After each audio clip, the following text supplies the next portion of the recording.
So, what is your main study, firstly?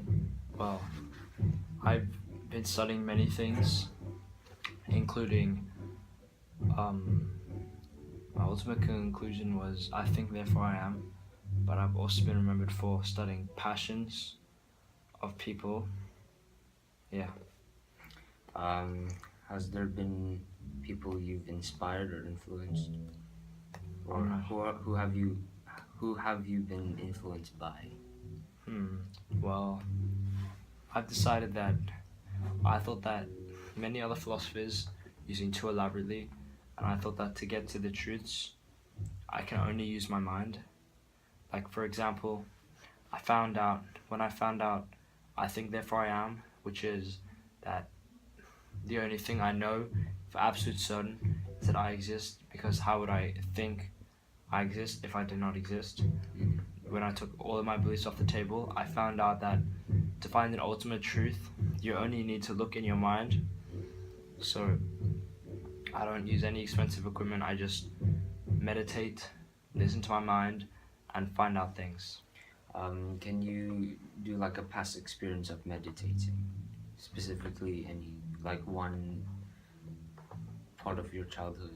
Well, in the summer of 1619, it was very cold in the snow, so I went and sat in a stove, and that's when I was meditating for the rest of the day, I realized that I found the conclusion I think therefore I am.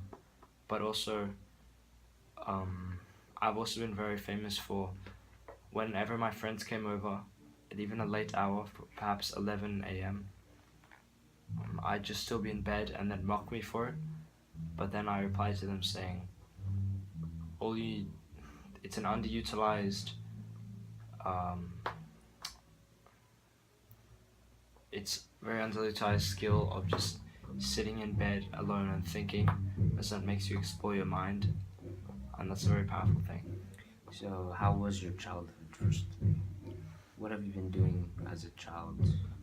In my teen years, I explored around Europe, and I loved exploring, and also a lot of my a bit older, my teen years and early 20s, I moved out of my native France and went to Holland because I knew that they were more interested in wealth than in pestering a free thinker like me, which is important if I was to continue my studies. And how was the Netherlands for you? How was that? Did they enjoy your presence, or did they hate you or dislike your presence? How was it? I think my presumptions were wrong at first, that they only cared about materialistic things more than me, and I did run into a few spies, so I had to change house 24 times on the Netherlands. I believe that's all we have for today. Thank you for Thank you. joining us.